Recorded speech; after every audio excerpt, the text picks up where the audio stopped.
As we just heard, French actor Omar Sy is receiving this harsh criticism for expressing his opinion, really, his disdain over the world's excessive concern for Ukraine, while there's continued neglect of what he says is the worst situation in Africa. So what do you make of the public attacks on him and, of course, anyone who is not in support of Kiev?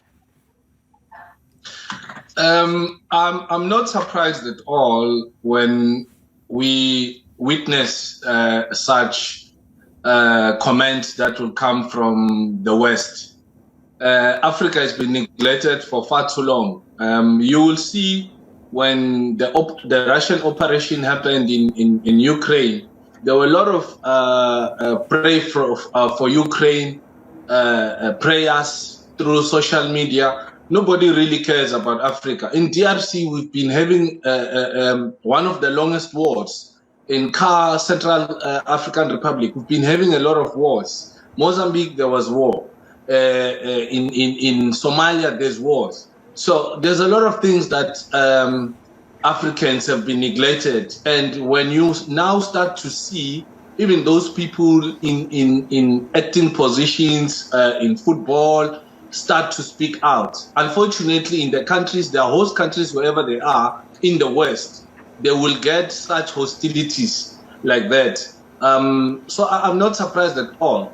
And the unfortunate part is that the Russian operation, it's a corrective operation, whereas in Africa, it's an invasion in Africa where they come and loot and take all these resources to the West. And then they come back to say there's an aid for Africans, 1% of aid. So he is right what he said. It's unfortunate that the host countries in the West, they wouldn't want to hear the truth that will come from Africans. And he is right. I believe he had to say that based on the fact that his family is still in Africa.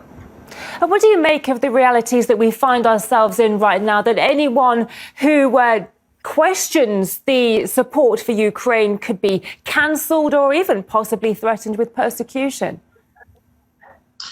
Look,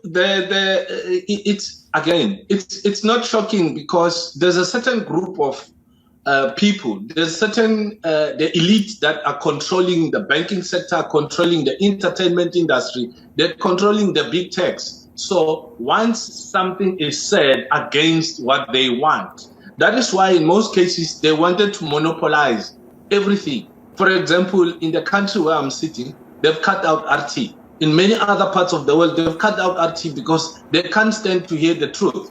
So in most cases, the West want to feed the world what they want to feel the world about. They want the narrative of the West to always be right. And the unfortunate part is that the whole world is now starting to see. People are starting to shift the narrative. There's a lot of people who now understand that the war in Ukraine, it did not start now. It started in 2014. The Russian-speaking people in Donbass and Luhansk regions have been shelled and bombed every single day, and Russia was patient. But because you can't see this in the Western mainstream media, it makes it look like Russia is now the aggressor. Meanwhile, it's a liberation operation for the Russian-speaking people in the eastern part of Ukraine.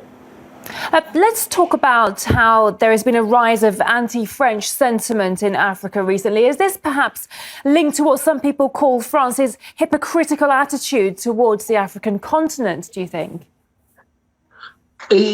France they live off Africa. Almost the economy, their wealth, it's stolen in Africa. And now Africans have started to wake up. They're starting to see that why are we being controlled from outside? You know, there were some African countries where when you want to do the visa, all passport is done in Paris and then it comes back to Africa.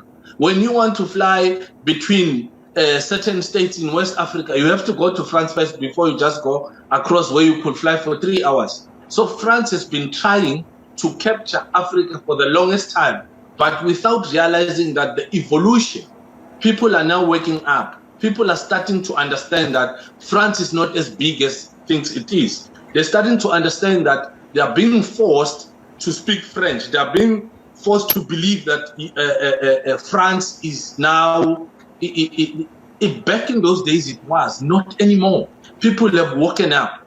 And remember, people are now comparing notes. They will ask questions about Russia. Russia has never colonized Africa. Russia looked at Africans as partners. They don't look at Africans as slaves. Meanwhile, France still treats African states as slaves. Even the head of state. I mean, I'll just give a small example.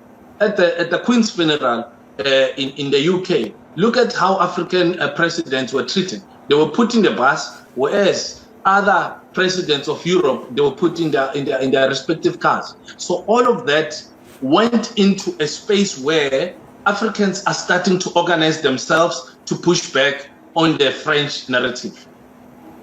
Joe Malanga, geopolitical analyst, many thanks for joining us on the programme. It's great to get your thoughts on the situation. Appreciate it. Thank you. Thank you so much.